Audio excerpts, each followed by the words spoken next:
So what I'd like to do now is we have got some questions in the chat, and we'll go back and ask those people to ask them. So I was making a few notes. And Nikki, would you like to ask your question? I've just seen you pop up. Yes, let me just change my view. Can I ask a question about batteries? I was really interested, Jean, in your comment about your Tesla one, because we live in the south, I live in the south, and I live in a part of the world where we have quite a lot of sunshine, but of course that would generate electricity just when I didn't need it.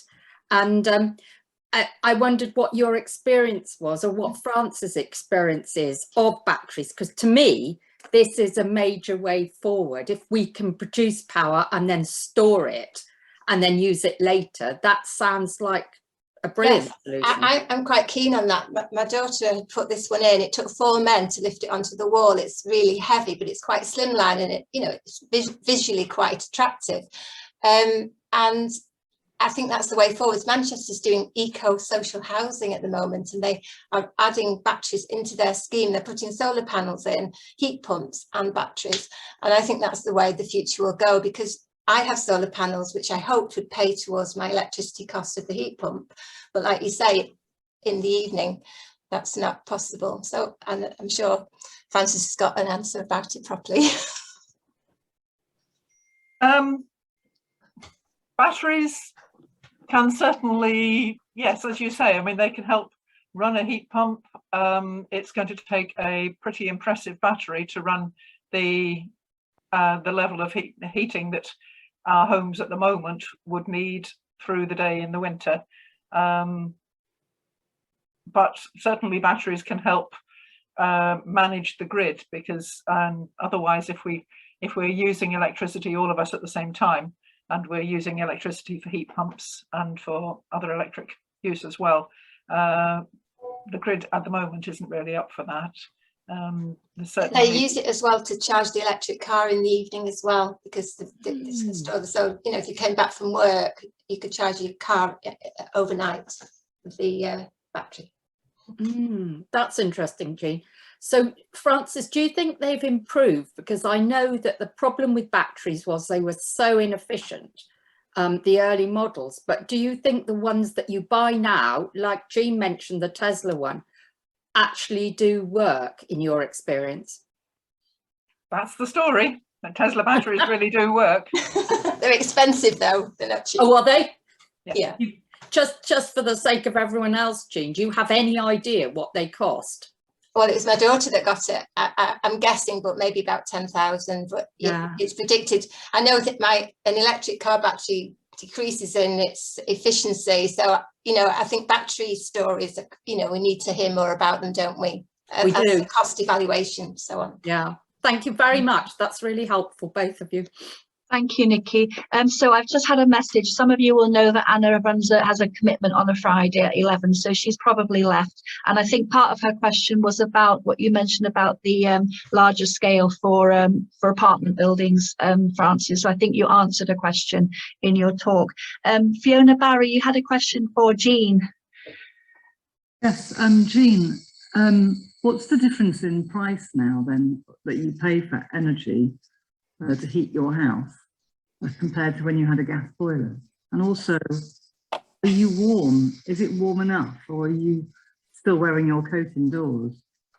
I have a smart meter that I don't look at all the time, but initially I had it on and I recorded, because somebody said I should have the heating on very, very low for 24 hours, which I did for 2 days. And I thought, I don't really like the thought of this pumping all night, and coldest February. It seemed extravagant, and I don't need to get up for babies in the night. So I just have a very warm lounge. I have it at 22, and then the rest of the house, the radiators are turned off or very low. So it's left on all day very low, but I can turn the radiators up if it's particularly cold. And cost-wise, I stuck with British Gas. I wanted to do a year with them and see the cost. But then I changed to Ecotricity in October, and that was fairly comparable. although electricity was more expensive than the gas, but I thought, well, that's okay. But now prices have actually shot up. I'm not on a fixed tariff. Those of you that are on a fixed tariff till April probably haven't felt the pain of increased energy costs. So it's up to see what will happen, because your gas bill, I used to get a big, you know, winter gas bill. I've been trying to compare that with my electric bill, which I think will be fairly comparable. So I don't have the perfect answer. So it's not really cheaper. I don't think I'm saving money actually at the moment with the electricity price, but if renewable energy actually does come in cheaper in our wonderful future, then that might be very positive. Thank you, Jean. Elaine from Warwickshire, you had a question. Yes. Is it, I mean, my boiler's not very old, so I don't want to rush out and buy a heat pump at this point. So at some point, do you think there's going to be hydrogen via the gas network? And how far in the distance is that likely to be? Is it practical to wait for that and then just adapt our current boiler? This is for me, presumably. I think hydrogen will be fed into the gas network increasingly. I mean, it's being explored around Newton Le Willows, I think, Warrington area at the moment, but only at a 10 to 20% of what's in the gas is hydrogen. I think some will. I can't make the numbers work to say that we could fill all of our gas needs by hydrogen. The technology just, you know, the numbers don't add up to do that. So I think, you know, we do need to make the switch to heat pumps. I think the first thing is to make sure that your home is heat pump ready, so that your home is as efficient as you can get it, so that you can, I mean, as Jean was saying, she had to have her radiators enlarged or replaced with larger ones and that sort of thing in order to make it workable with heat pumps. That may be less the case if you do the airtightness and insulation work. The less heat you need, the less radiator space you need in order to achieve those levels of comfort. Not saying that there wouldn't be rooms where you still needed to replace a radiator, but it might not be everywhere. That doesn't completely answer the sort of what do I do now if I've got a reasonably new gas boiler. Well, maybe it does. It's do the other things that reduce your heat demand at that point, ready to move onto a heat pump in the not too distant future. Okay. So what's the idea of having the larger radiators? Don't they then? Larger radiators manage to deliver the same amount of heat at a lower temperature. Right. Okay. Okay. If you've got a small radiator panel, you've got to get it very hot to get the same amount of heat out of it. Yeah, I hadn't thought about that. No, I didn't mention that. Sorry. Thank you, Brent, for making me raise that. Yes. So we have another question from Alicia Hull from Norfolk. Thank you, Elaine. Thank you. Will we be too dependent on electricity when storms may make it intermittent? Yes. Yes. Yeah, we've got. Can you hear me? Mm-hmm. Yes. Yeah, we've got heat pumps and solar panels and double glazing. We've got an electric Aga, so that sort of bolsters the heat pumps in the winter, and we use a wood burner in the evenings. But we have the heat on only at 18 all the time, so that the house never gets freezing, but doesn't get over hot either. But we're totally dependent on electricity. You know, we've got nothing else. And if more people are being pushed in that direction, and then you get storms and power lines down and everything, I think we've got to think about some sort of community alternatives. I mean, I live in a village, so maybe the village hall could have another system in case people get their own houses are inhabitable for a while. I know I'm thinking ahead. I'm assuming we've all gone electric, but I understand the point, Alicia. Yeah. It is a challenge. I think the further we move into using more renewable electricity, the more storage will be needed, but will also be there. And so the more backup will be there. Yes, you're quite right. Power lines come down, you've got a major problem. You've actually got a problem with a gas boiler with power lines anyway, because your gas boiler system is run by electricity. Right. The heat comes from the gas, but the pump is Right. powered by electricity, so it doesn't actually overcome it. Yes, you're fortunate enough to have a wood stove, which may not need the electricity, but you probably have to stay fairly close to it. Whether a heat stove is ideal when you've got heat pumps as well is a question that is a challenge, perhaps, really there. But yes, we've got to make sure that the job is done properly, that we have plenty of storage for electricity, and that we are not, we're not left out in the cold. Probably not by storms. Storms tend to bring plenty of wind. It's the gaps between them that is perhaps more of a challenge. Thank you, Alicia, for your question. Fiona, do you want to ask your question? I think it laps over with Alicia's actually, or where it went to. That's Fiona from. It's really frustrating because everywhere I go, I see lots of housing developments. They're trying to put 850 homes here in West Cheshire. They're building around Chester and Ellesmere Port. And I don't know if they're building such large developments because of the new standards in 2025, and they're trying to get new homes in before they have to meet the standards. But it's utterly frustrating that so many new houses will have been built since 2015 in the 10 years before the standards will have been introduced, that will not meet those standards and will have to be retrofitted, and it seems really bonkers.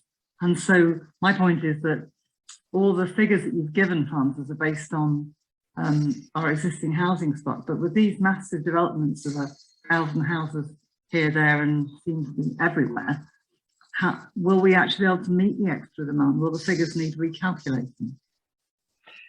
I completely catch your frustration, Fiona, with that. We have housing development going on around here, and you can be completely sure that it's not as efficient even as they say it is, let alone as efficient as it should be. And as efficient as it will need to be in 8 years' time. All these homes are going to need to be retrofitted before, but as they're sold and bought next time around, which is desperately sad. And I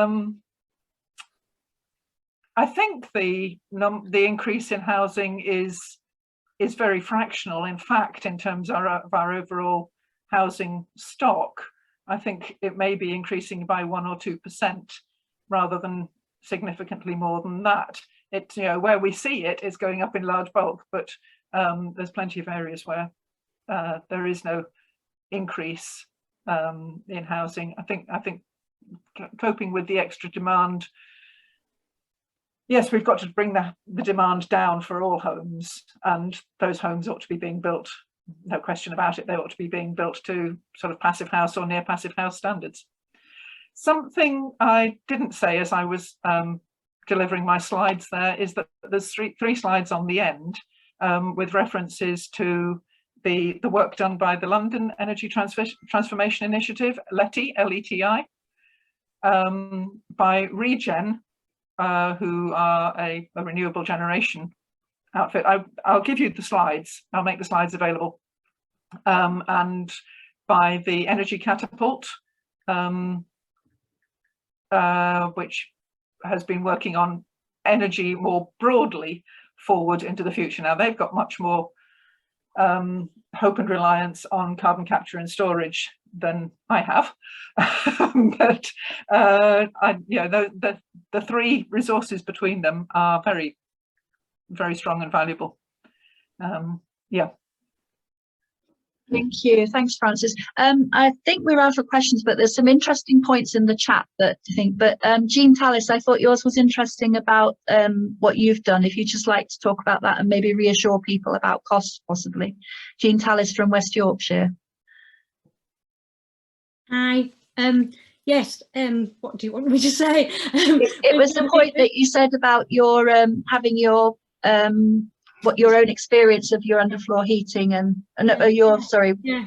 Well, we took over an old barn in about 10, 11 years ago, and it had already been converted into a house in the early 1990s, but it was poorly insulated, and so basically, and we had we bought it specifically because it has a little bit of land with it, so we put 2 boreholes down for ground source heat, 125 meters each, and we've heated our home with that.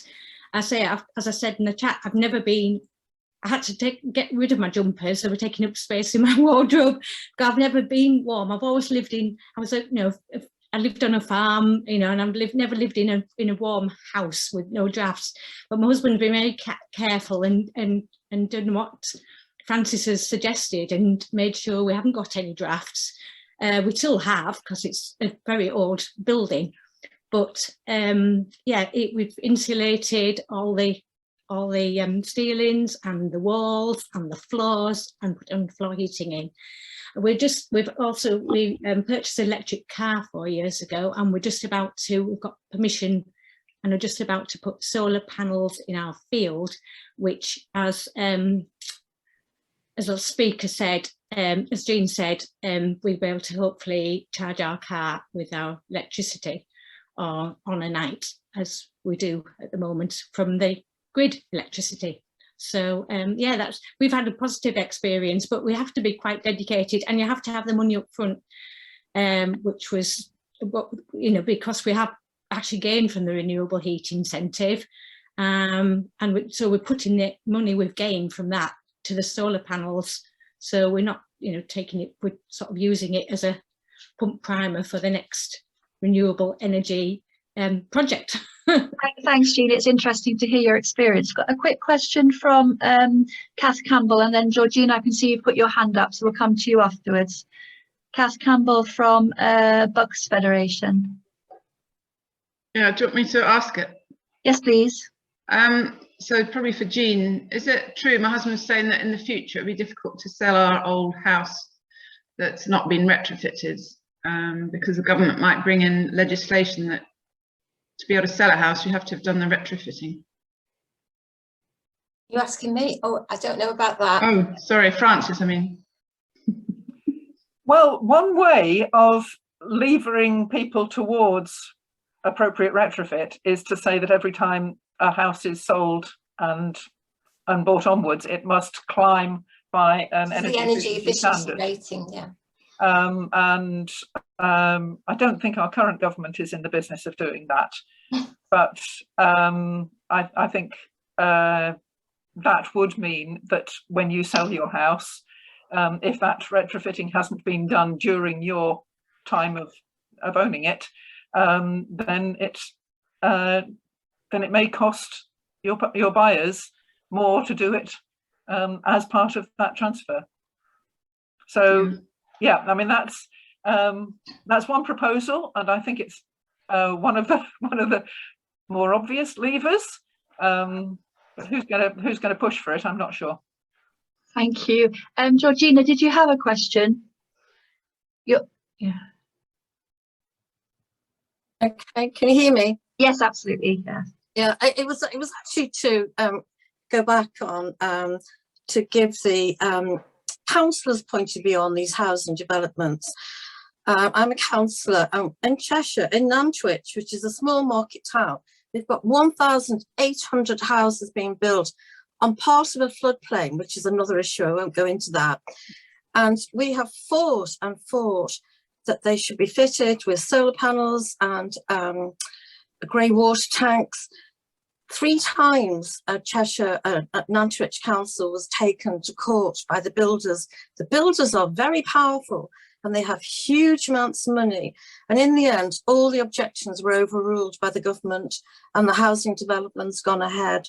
So it's very difficult, unless legislation is changed, for councillors who know their areas to block these housing developments. I just wanted to put that in the mix. Thank you. Thanks, Georgina.